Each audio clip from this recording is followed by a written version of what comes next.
हमारी आज की कहानी है श्राप, जो कि शिवानी जी लेखक हैं इसकी। तो चलिए आरंभ करते हैं। आरंभ में ही स्पष्ट कर दूं, यह कहानी नहीं है।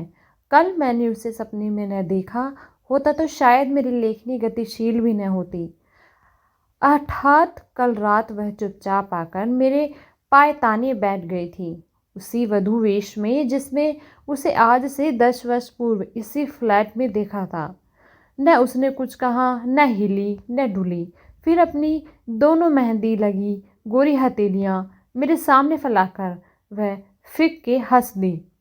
मैं हड़बड़ाकर उठ बैठी। सपना टूट गया, किंतु सपने का आतंक नहीं। 10 वर्ष पूर्व ही मैं इस फ्लैट में रहती थी। नीचे के फ्लैट की गृहस्वामिनी एक दिन अचानक मेरे पास एक छोटी सी याचना लेकर उपस्थित हुई। उनकी बड़ी बहन और भगिनी पति अपनी पुत्री का विवाह करने उनके फ्लैट में आ रहे थे। क्या मैं उन्हें कुछ दिनों के लिए अपने 2 कमरे दे सकूंगी? वैसे अपने एकाकी जीवन में मुझे किसी प्रकार का व्याघात अच्छा नहीं लगता, किंतु प्रतिवेशियों के प्रति सामाजिक कृतविरोध ने साथ साथ किसी की भी कन्या के विवाह में यह सामान्य सा सहयोग देने की बलवती इच्छा ने स्वयं मेरी सुविधा असुविधा को पीछे ढकेल दिया। मैंने स्वीकृति दे दी। विवाह तिथि आसन्न थी। इसी से देखते देखते अतिथियों की भीड़ जुटने लगी। मुझे 2 अत्यंत निरीह शांत अतिथियों की मेजबानी निभानी थी। कन्या के सौम्य पिता एवं वृद्ध पितामह बड़े संकोच से दोनों ने ही कृतज्ञतापूर्वक मेरे आभार प्रकट किया। क्षमा कीजिएगा, आप ही को कष्ट देना पड़ा, पर हम आपको कोई भी कष्ट नहीं होने देंगे। केवल रात को सोने के लिए आएंगे। और सचमुच ही मुझे यह पता नहीं लगा कि मेरे यहाँ सर्वथा अपरिचित अतिथि आए हैं। उनके रहने से मुझे रंच मात्र भी असुविधा नहीं हुई। यही नहीं, उनके जलपान भोजन चाय के साथ साथ मेरे लिए भी थाल लगाकर आने लगी। शामियाना लग गया था। दरियों पर 20 दर्जन बच्चे नए नए कपड़े पहन गुलाठे खाने लगे थे। हलवाई ने चूल्हे का विधिवत पूजन कर कछाड़ी चढ़ा दी। मैली बनियान को छाती पर चढ़ा उन्नत उदार खुजाता हृदय पुष्ट हलवाई बम गोले से बूंदी के लड्डू और ढाल सी मिठाइयाँ बनाता बड़े से टोकरे में रख रहा था कि सहसा शोर मचा। अशरफी देवी जल गई। मैंने भागकर बरामदे से झांका कि देखो कौन जल गया है।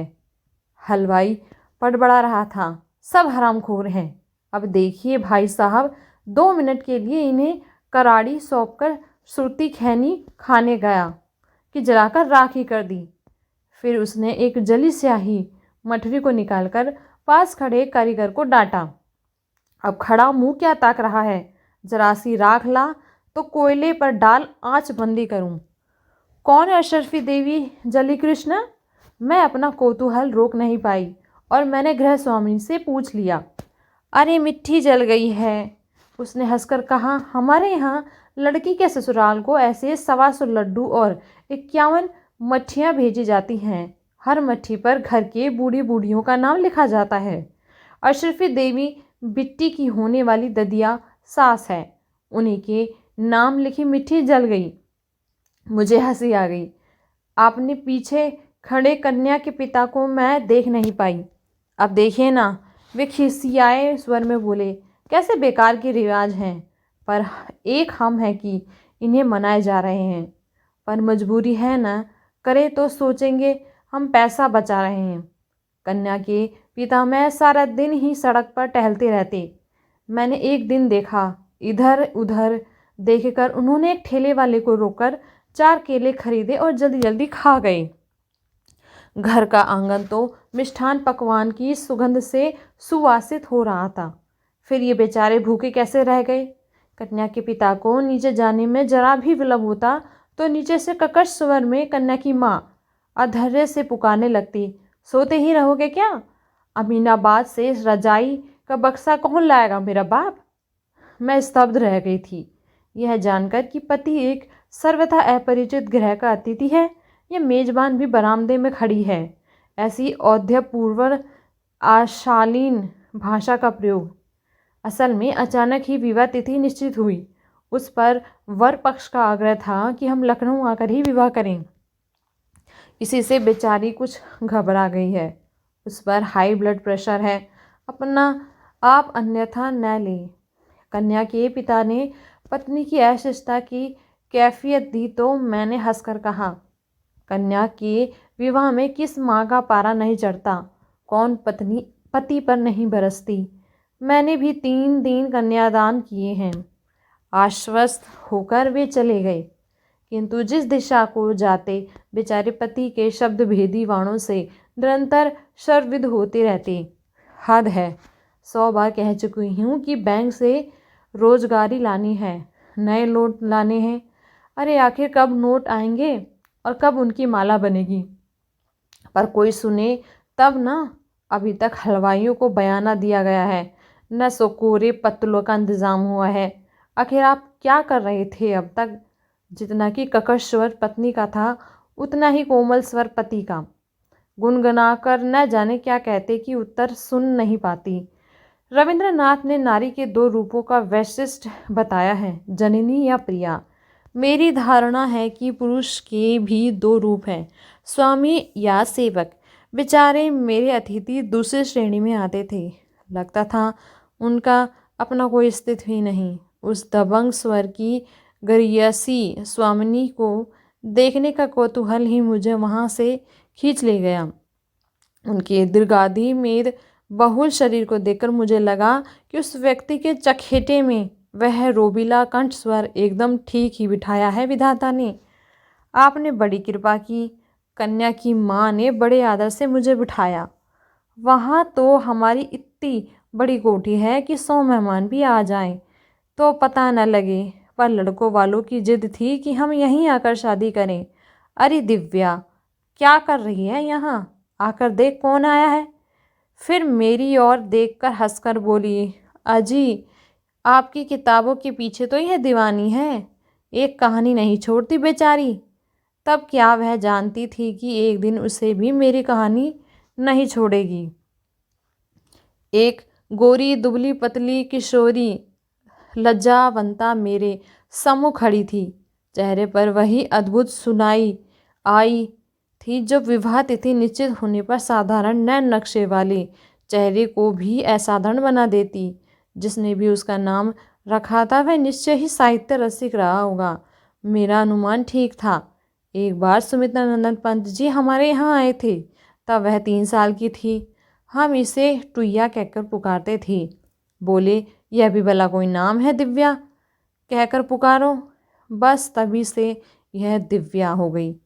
यह तो अभी छोटी है, आप अभी से इसकी शादी किए जा रहे हैं। मैंने कहा, अजी छोटी काहे की, 18वें में पड़ेगी, देखने की है बजरबोनी। इसकी उम्र में तो हमारी 2 बेटियां हो गई थीं। उसी दिन दिव्या के पिता ने मुझे बताया कि उनकी भी इच्छा अभी दिव्या का विवाह करने की नहीं थी, पर लड़का अच्छा मिल गया। उनकी इस साली ने रिश्ता पक्का किया था। आप तो जानती हैं, हम लोगों में अच्छे लड़के के लिए अच्छी खासी रकम देनी पड़ती है। दुर्भाग्य से हम कन्याकुंज ब्राह्मण हैं। हमारे यहाँ एक प्रकार से रेट बंधे हैं। IAS लड़का है तो 1.25 लाख, IPS को तो 1 लाख, इंजीनियर है तो 80,000 और फिर साधारण नौकरी वाले के लिए भी कम से कम 20,000। उस पर दहेज अलग। डॉक्टर लड़के तो कंधे पर हाथ नहीं धरने देते, यानी जैसे दाम खर्च कर सको वैसे ही चीज़ लो। कभी कभी तो सोचती हूँ बहन जी, बिहार में जो कन्या के पिता सुपुत्रों का अपहरण कर जबरन दामाद बना रहे हैं, उनमें भी उनकी मजबूरी ही रहती होगी। तो आपको इस रिश्ते में भी रकम भरनी होगी? मैंने पूछा। और नहीं तो क्या, पर ये लोग शरीफ हैं, इन्हें लड़की पसंद है, कहाँ है कुछ नहीं मांगेंगे। हम अपनी बिटिया को जो देना चाहें दे दें। बड़े संतोष से उनका शांत चेहरा दमक उठा। बेचारे शायद इस कटु सत्य से अनभिज्ञ थे कि मुंह से कुछ न मांगने वाले भी कभी कभी मुंह खोलकर सब कुछ मांगने वालों से भी अधिक खतरनाक होते हैं। लड़का चार्टर्ड अकाउंट था। अपनी 2 कोठियाँ थीं। बड़ा भाई पुलिस का ऊंचा अफसर था, छोटा डॉक्टर। जैसे जैसे विवाह तिथि निकट आ रही थी, छोटे से फ्लैट में रौनक की गमगमाही बढ़ती जा रही थी। कभी ठेलों से सोफ़ा सेट, पलंगों का जोड़ा उतारा जा रहा था, कभी स्टील की अलमारी और फ्रिज। उधर घरातियों के बसियों नखरे, कोई ठंडाई की फरमाइश कर रहा है, कोई लस्सी की। आंगन में बड़ी कुर्सियों के स्तूप का शिखर मेरे फ्लैट की सरहद से सट गया था। बच्चों की चैं चैं पैं पैं, स्त्रियों का कलरव संध्या होते ही और घनीभूत हो उठा। उधर कन्या के ताऊ ताई बुलंदशहर से अचानक उस समय आ टपके थे जब उनके आने की आशा त्याग दी गई थी। कभी कभी नीचे चल रहे दो बहनों के वार्तालाप का स्वर बड़े दुस्साहस से मेरे कमरे की दीवारों को भेदकर चला आता। स्पष्ट था कि कन्या की जननी एवं ताई के संबंध बहुत सुविधाजनक नहीं थे। अरे आज तक कोई जेठानी देवरानी का सुख देख सुखी हुई जो हमारी महारानी होगी। कन्या की माँ एक दिन कह रही थी, बोलेगी तो लगेगा शहद घोल रही है, पर बस चले तो हमारा कलेजा निकाल चबाए डारे। मैं सोचती हूँ नारी स्वभाव की जितनी अभिज्ञता विवाहादि अनुष्ठानों में बटोरी जा सकती है, उतनी शायद जीवन भर इधर उधर विभिन्न ग्रहों के अंतरंग कक्षों में झांक झोंक कर नहीं बटोरी जा सकती। मैं देख रही थी कि जहाँ आमोद प्रमोद, खिलाने पिलाने, नाचने गाने की भूमिका सजोई जाती, झट से मुंह लटकाकर कन्या की ताई छत की मुंडेर पकड़ ऐसे खड़ी हो जाती जैसे वह किसी अपरिचित परिवार की भूल से न्योती आई अतिथि हो। कोई भी देखकर बता सकता था कि गृह की वह साज सज्जा बहुत सुनियोजित आयोजन, बिजली के जगमगाहट, कन्या के चढ़ावे में आने वाले गहनों का सुन सुनाया लेखा जोखा ताई की छाती पर बीसियों विषधरों को लुटा रहा है। उधर कन्या की माँ कमर में आंचल खोसे विवाह के कर्म क्षेत्र में अकेली डटी थी। कभी पति पर चिघाड़ती, कभी हलवाइयों पर। संध्या होते ही ढोल लेकर बैठ जाती। यही नहीं, एक बार नाचने को कहा गया तो चट घुंघरू बांध ऐसे थिरकी कि क्या कोई बाईजी नाचेगी। कहना तो मेरा मान ले मेरे शहजादे, विवाह का एक दिन रह गया था। अचानक मेरे लिए नीचे से बुलावा आ गया। मैं जल्दी नीचे चली जाऊं। वर पक्ष के अतिथि दहेज सामग्री का अवलोकन करने आ रहे थे। यह भी उनके यहीं की एक विशिष्ट अनिवार्यता थी। देखकर यदि कुछ फेरबदल करना हो तो कन्या के पिता को वही करना होगा। मैं नीचे गई, करीने से सजे विभिन्न उपकरणों को देखती रही। कौन सी ऐसी वस्तु थी जो बेचारे पिता ने नहीं जुटाई थी। साड़ियों का स्तूप, टेलीविज़न, फ्रिज, इस्त्री, बर्तन, रेशमी रजाइयाँ, लट्ठे, मलमल के थान, गैस चूल्हा, सिलेंडर, बिजली के पंखे आदि। इतने में ही अचानक स्त्रियों की भीड़ में भगदड़ मच गई। आ गए कहती कन्या की माँ सिर पर आंचल खींच द्वारपाल की मुद्रा में सतर्क खड़ी हो गई। कहा गई वह तेजस्वी मुख मुद्रा और थानेदार का सा वह रोबीला कंठस्वर, वह है ना नीली कमीज वाला। अरे नहीं, वह तो छोटा भाई है। तब कौन? अजी वह है चेचक करू दाग वाला। हाय राम, यह तो 2 बच्चों का बाप लग रहा है। विभिन्न फुसफुसाहटों के सूत्र से मैंने भी दूल्हे को पहचान लिया। तब क्या सचमुच इसी अंधे के हाथ बटेर लगी थी? कहाँ दिव्या और कहाँ यह किसी मांसहीन कंकाल को ही जैसे किसी ने पहना उड़ा के भेज दिया था। हाथ में छड़ी लिए, पगड़ी बांधे ससुर ऐसे चले आ रहे थे जैसे कोई राज प्रमुख प्रजा के बीच से गुजर रहा हो। देखिए समधी जी, साड़ियों की स्तूप की ओर वर के पिता ने छड़ी घुमाई। हमारे घर की रुचि जरा सोफियानी है। वे ये सब तड़क भड़क बनारसी कभी नहीं पहनेगी। ये सब हटाकर कांजीवरम और चंदेरी गढ़वाल रखवा दें। यही फरमाइश मेरी लड़कियों ने भी की। छड़ी से उन्होंने साड़ियों को ऐसे उथल पुथल दिया जैसे कोई स्वार्थ निरीक्षक सड़क की पट्टी पर सड़ी गड़ी सब्जी, खुले कटे तरबूज का ठेला उड़द देता है। मुझे बहुत बुरा लगा। यह भी कोई तरीका है? कन्या पक्ष के इतने अतिथियों के सामने कन्या के पिता का ऐसा अपमान। अलग ले जाकर भी तो कह सकते थे। कन्या के पिता अंत तक हाथ जोड़े ऐसी व्यर्थ कृतज्ञ मुस्कानें बिखेरते रहे जैसे वह कह रहे हों, आपकी जूती मेरा सर। चलते चलते सहसा वर के पिता मुड़े। हमने तो आपसे कह ही दिया है, हम कुछ नहीं लेंगे। द्वार 4 में हमारा और हमारे अतिथियों का स्वागत ठीक ठाक रहे, बस इसी का ध्यान रखिए। बस इसी आदेश को बेचारा कन्या का पिता ग्रहण नहीं कर पाया। स्वागत तो अच्छा किया, अतिथियों के कंठ में अजगर से प्रफुल्ल फूलों के हार भी पड़े, गुलाब जल का छिड़काव भी हुआ। वर के लिए कहीं से मर्सिडीज भी मंगवाकर फूलों से भरपूर सजाई गई। आमिष निरामिष व्यंजन, विदेशी सुराग के क्रेट, क्या नहीं किया बेचारे ने। लड़की विदा होने लगी तो माँ और मौसी को रोते रोते गश आ गया, पर पिता हाथ बांधे समधी के सामने ऐसे खड़े हो गए जैसे दीनहीन चौबदार हों। एक ही रात में उनका दमकता चेहरा स्याह पड़ गया। आप लोगों के स्वागत में कोई त्रुटि हुई हो तो क्षमा करें, उन्होंने धीमे स्वर में कहा। समधी की आंखों से अभी तक रात की खुमारी नहीं उतरी। काले चेहरे पर आसक्त आंखें इंजन के अग्निस्तूप से चमक रही थी। एक ही आंगन को दशानन की अहंकारी मुद्रा में हिलाते हुए बोले, क्या त्रुटि रह गई है? या भला हम अपने मुंह से क्या कहें? हम तो आपके मेहमान हैं, पर हाँ, यह जो 500 आपके द्वार 4 में रखे हैं, यह लीजिए। इन्हें आप हमारी ओर से नाई धोबी मैरी और साली को बांट दें। अपमान से कन्या के पिता का चेहरा स्याह पड़ गया। मैं वहीं खड़ी रही। एक क्षण को उस निरीह व्यक्ति का अपमान स्वयं मेरे अपमान बन गया। जी मैं आया। नोटों की गड्डी जिसे वर के पिता बरबस उनके हाथों में ठूस रही थी, छीनकर उन्हीं के मुंह पर दे मारूं, पर मुझे किसी के व्यक्तिगत कर्म क्षेत्र में कूदने का अधिकार क्या था? रात को वे नृत्य की भांति चुपचाप अपने कमरे का ताला खोल रहे थे कि मैं टेलीफोन की घंटी सुनने आई। उन्होंने निरीह दृष्टि से मुझे देखा और सिर झुका दिया, जैसे दोपहर की उस भद्दी घटना का समग्र उत्तरदायित्व उन्हीं का हो।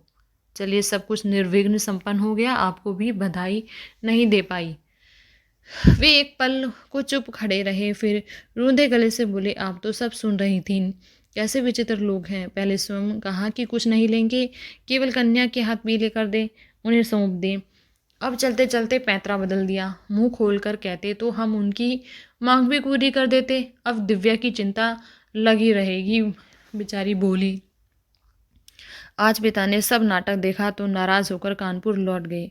बोले, कसाई को गाय थमाना हमने नहीं सीखा, तुम और बहू ही लेन देन निभाते रहो। चले हम? आप चिंता न करें, सब ठीक हो जाएगा। ऐसी सुंदर लड़की है, आपकी गुण रूप देखकर अपनी सब मांगे भूल जाएंगे। अब कभी कभी सोचती हूँ, नारी होकर भी मैं उन्हें एक नारी के प्रति हो रहे अन्याय का विरोध करने को क्यों नहीं उकसा पाई? क्यों नहीं कह सकी कि जो सगाई में ही ऐसे नीच लोलुप स्वभाव का परिचय दे गया, उसे क्यों अपनी कन्या सौंप रहे हैं आप? अभी क्या बिगाड़ा है?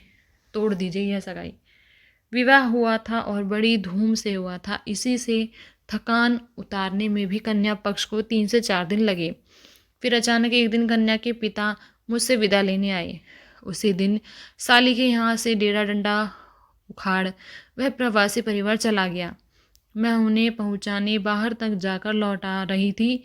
देखा कि उनकी दीवार पर 2 दुबली पतली हल्दी सनी हथेलियों की छाप बनी है। हमारे यहाँ ससुराल जाने से पहले लड़कियां यही छाप मायके के दीवार पर लगा जाती है। दिव्या मौसी ने कहा, मन न जाने कैसा हो गया। क्या पुत्री का यह स्मृति चिन्ह सदा अमल रह पाएगा? धीरे धीरे प्रत्येक वर्ष की पुताई के साथ साथ वह छाप धुंधली पड़ती पड़ती रेखा मात्र रह गई थी। दिव्या के मौसा की बदलती हुई वहाँ दूसरा परिवार आ गया। उन्होंने दीवार पर डिस्टेम्पर कराया और पूरे फ्लैट का नक्शा ही बदल गया। एक दिन दिव्या की मौसी मिल गई। दिव्या कैसे है, मैंने पूछा। उस मासूम चेहरे को मैं भूल नहीं पाई थी। वह अब कहाँ है? एक लंबा सांस खींचकर नूने ने कहा, क्या? विवाह के 4 ही महीने बाद गैस पर खाना बना रही थी। नायलॉन की साड़ी पहनी थी। आंचल में आग लगी, मिनटों में झुलस गई। दूसरे ही दिन खत्म हो गई। भारी मन से मैं घर लौटी। दीवार देखते ही वे धूमिल हथेलियां जैसे वह खोलकर मेरे सामने खड़ी हूँ। पर क्या सचमुच ही उसका आंचल अनजाने में आग पकड़ बैठा था? उसकी विदा के क्षण उसके ससुर उग्र कंठ स्वर फिर कानों में गूंज उठा। क्या ऋतु रह गई है, क्या त्रुटि रह गई है, यह भला हम क्या बताएं? उसी त्रुटि को बताने तो कहीं उस दशानन ने उस फूल सी सुकुमार लड़की की हल्दी लगी हथेलियों की छाप सदा सदा के लिए मायके की दीवार से नहीं मिटा दी? पर ऐसा कुछ हुआ होता तो उसकी मौसी कुछ तो बताती। पर जो मौसी नहीं कह पाई वह सब उसकी माँ आकर बता गई। किसी वकील की राय लेने लखनऊ आई थी। मुझसे मिलने आ गई। मुझे देखते ही रोने लगी। आपकी ऑटोग्राफ लेती, कहती रही शादी के भगदड़ में सब भूल गई। मार डाला कसाईयों ने भी, मैं भी नहीं छोड़ूंगी। मेरी कोख बलबला रही है बहन। खबर पाते ही मैं अस्पताल भागी। लड़की तड़प रही थी। बहन ने कहा, जीजी तुम मत जाओ, देखा नहीं जा रहा। पर मैंने उसे धकेल दिया। ओफ, मेरी सोने की छड़ी जलकर कोयला बन गई। थोड़ा थोड़ा होश था। मैंने पूछा, बेटी कैसे हुआ यह? बोली, अम्मा हुआ नहीं, किया गया। बस आंखें पलट दी। न वहाँ उस बयान का साक्षी था, न नर्स न डॉक्टर। एक शास्त्री थी स्वयं, मेरी सगी बहन। वह मुकर गई। मैंने चीख चीख कर कहा, मेरी बेटी जली नहीं, उसे जलाया गया है। मुझसे स्वयं कह रही है। पर मेरी ही सगी बहन ने मुंह दबा दिया। क्या कह रही हो जीजी? दिव्या खाना बनाने में जली है, उसे किसी ने जलाया नहीं। तू झूठी है। तेरा पति भी पुलिस के अफसर हैं और दिव्या का जेठ हुई। तुम्हारी बिरादरी हमेशा अपने पेशेवर को ही बचाती है। तूने ही यह रिश्ता इन कसाईयों से पक्का किया था।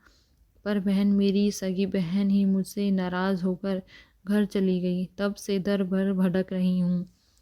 कहीं तो न्याय की भीख मिलेगी। हत्यारा अभी भी मूंछों पर ताव देता घूम रहा है। सुना है दूसरी जगह रिश्ते की बात चल रही है। मैं स्तब्ध थी। वह आंखें पोंछती उठ गई।